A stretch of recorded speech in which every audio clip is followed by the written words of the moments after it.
Hello again, chaps and chapettes. How are we all doing? It is lovely to see you all again. As always, you can tell by my long-winded sigh at the start there what we're going to be talking about tonight. But to kick things off, I want to start by saying this, my friends. When you run a YouTube channel such as mine, political, newsworthy, whatever you want to call it, it can feel like occasionally being stuck in some kind of space-time continuum, loophole, portal, black hole in the arse end of space somewhere. You're there, on your lonesome, in the darkness of space, no one around for fucking light years, and you're just spinning around on your own, saying the exact same thing about the exact same subjects, time and time again. I mean, talk about Groundhog Day. I live it, my friends, on an almost daily basis, and you guys live it by watching my content about the same fucking subject matter that comes out of this country. It's like being stuck in some kind of episode of Star Trek, or maybe even Red Dwarf. Now I had a choice of 3 stories tonight about what to talk to you guys about. One, I put in my community tab earlier today, which probably most of you would have seen already.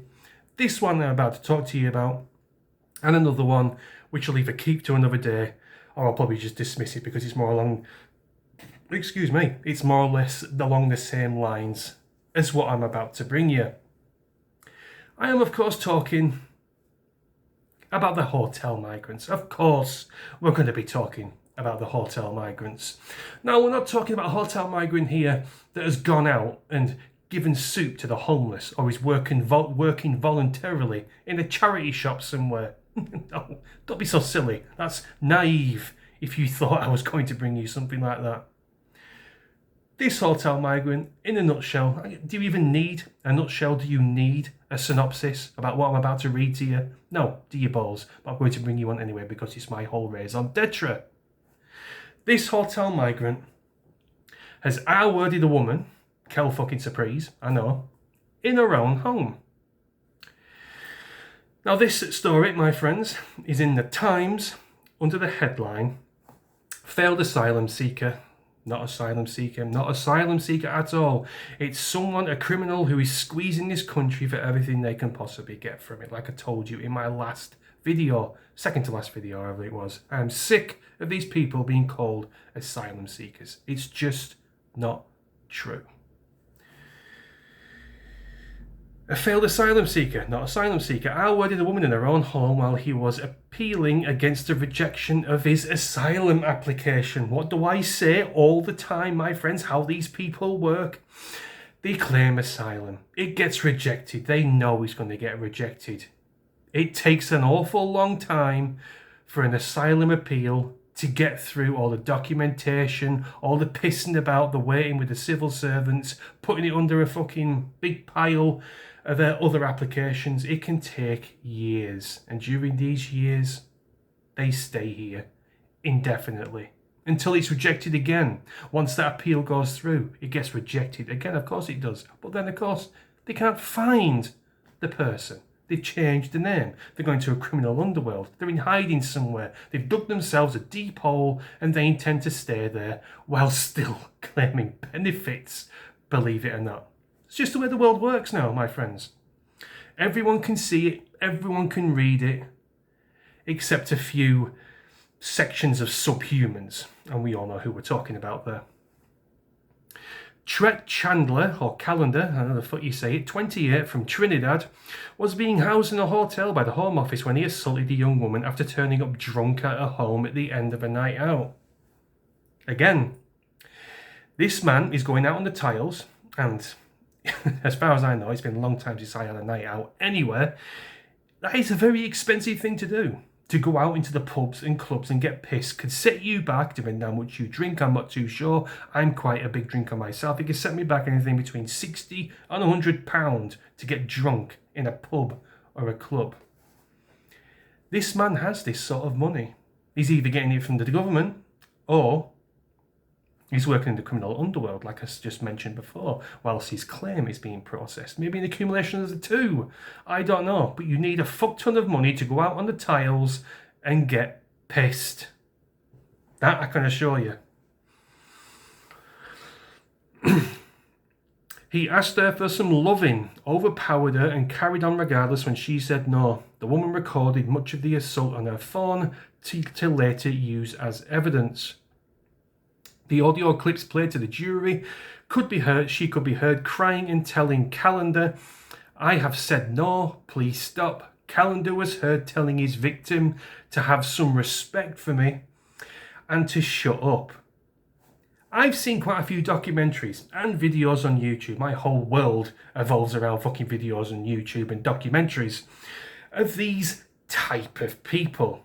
They treat their women like utter garbage. They think they are the higher form of self. They put themselves, quite similar to Muslims actually, they put women as gutter trash, something that you might step in on the street and just sort of like flick it off the bottom of your shoe with a shitty stick. That's how they see women. They almost expect and think it's like a God-given right for them to have sex with anyone that they deem worthy of sleeping with. That's the way these minds work, my friends. I've seen it with my own two eyes on, like I said, various documentaries and videos on YouTube. These so-called gangsters that you get down in London with the black hoods and, hands in the pockets and machetes down the fucking tracky bottoms and God knows what. That's the way these people think. And I'm going to get more into that in just a second, because there's a few things that this woman said that is worth questioning, to be quite honest with you. So yeah, he asked her for some loving, overpowered her, and carried on regardless when she said no. The woman recorded much of the assault on her phone to later use as evidence. In audio clips played to the jury, she could be heard telling Callender, "I have said no, please stop." Callender was said telling his victim to have some respect and to shut up. At one point, he asked the woman, "Why are you crying? You're making it like you're making me feel like I am R-wording you."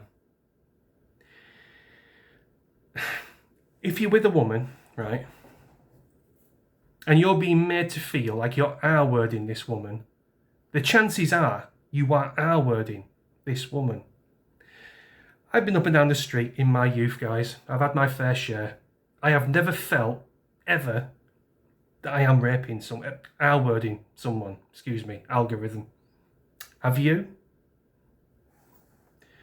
Stands to reason, doesn't it?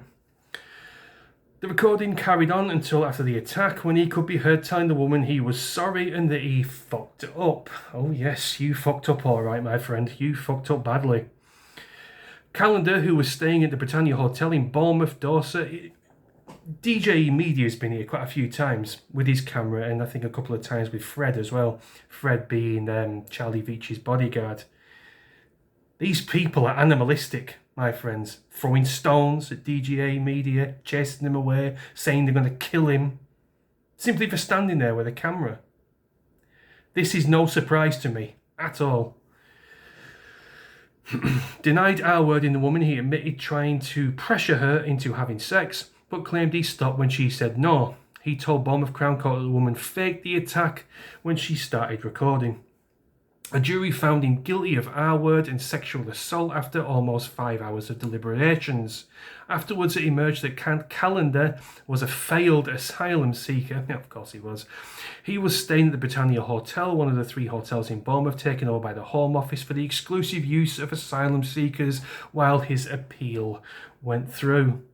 Callender has now been remanded in custody until he's sentenced in January 2026. Mary Aspinall-Miles for the defence told the court that Callender was willing to engage in the government's early removal scheme. Oh, well, yeah, I bet he was. This allows foreign prisoners in the UK to be deported before their sentence is finished. I wonder how many people have actually been removed by this early removal scheme. I'm willing to bet I can count on 2 hands the amount of people who have been removed by this fucking scheme. They are still stinking away in their nice cushy cells, playing on their PS5s and having 5 knuckle shuffles to fucking copious amounts of porn mags that they have there. I've seen the videos, my friends, I've seen the pictures. I know exactly how these people live in these hotels. Sorry, it may as well be a hotel in these prisons. Excuse me. He arrived on a lawful visa and remained. He arrived. fucking hellfire. He arrived on a lawful visa and remained, and then made an asylum claim, which was rejected for lack of evidence, Aspinall Miles said. Like I said at the top of this video, that's the way this works. They know exactly that the fucking asylum claim is going to be rejected. They just wait for the very long process of an appeal. It's textbook, my friends. The court was told that the R word happened in the early hours of June 14th this year. The victim, who cannot be named, said she spent the previous evening in Bournemouth Pleasure Gardens with friends, and calendar was there. Pleasure Gardens? That doesn't sound like any sort of nightclub I've ever been to, does it you? Sounds a bit saucy, doesn't it? At the end of the night, she got a taxi home, only for the defendant to turn up at her door. She said, I told him I didn't want him to come in. I was worried he was going to be loud, and I didn't want to get into trouble with my housemates. Now, this is what I was talking about earlier with something that I want to question. This says to me that she got a taxi back to her house with this man. Now, I'm willing to take a stab in the dark here, and I'm willing to guess that this is a young, white English woman. How can I say this without getting myself into trouble? I've no idea. I'm just going to go ahead and say it. You need to avoid men such as these. I'm of the ilk that you should stick to your own. Be it what creed you are, what colour, what religion, whatever you are, you stick to your own people. I implore you, if you're a young white girl, stay away from people like this. It's renowned that certain types of men breed like wildfire, get numerous people pregnant, walk out on the children and the mothers, huge adulterers, and usually members of domestic violence. I'm trying to be careful what I say here, my friends. It's a well-known fact. When you see offspring of men such as these, 80% of the time, they're fatherless, broken homes.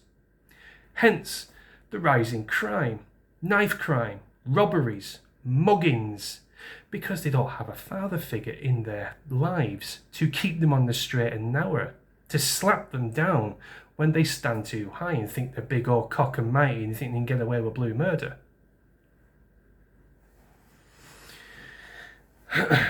He told me to fuck off a few times. I said, I'm in my house, I can't go anywhere, you can leave. But he said no. I had a blanket wrapped around me trying to get some sleep. I said, I'm really tired, I just want to get to sleep. But he wasn't letting me go to sleep. He just kept talking and trying to argue. That's when I thought I would record. I made it clear, no means no. He was telling me he didn't care if I cried. I tried pushing him off, but I couldn't. Calendar showed no emotions as he was found guilty of R-word by a unanimous decision. Again, I've got to go over this again, my friends. This guy is from Trinidad. It's a way of life over there, forcing yourself on women. That's why there's so many teenage pregnancies and so many cases of AIDS in that part of the world. There's not enough condoms in the entirety of Africa to deal with this problem. So when they come over here, it's an expectation. They expect people to give it to them on a silver fucking platter. And that's why you consistently get cases such as these. There's no emotion there. They don't care. They see women, particularly white English women, as slabs of meat. Something that can be used, abused, and discarded like some kind of brown crinkly Kleenex. Sorry to be so graphic there, my friends. That's just the way it is. So yeah, I've been dribbling on long enough about this, my friends. I hope I've made my stance clear on these types of individuals. And I will continue to keep bringing you these stories. No matter about me spinning around in space in some sort of loophole. It's a duty of mine. As an Englishman, someone who cares about the safety and sanctity of women and children in this country, I do believe it is my job, and every single YouTuber's job who runs a channel such as mine, to bring these people to the surface. Fair enough, they're in the press, but most of you guys don't read the newspapers. You don't hear about these things until I or anybody else brings them to you. So yeah, minus the moan, I'll carry on doing it, carry on doing my videos, and that's it. Carpe diem. Let me know what you think in the comments, and I'll see you in a bit. Cheers.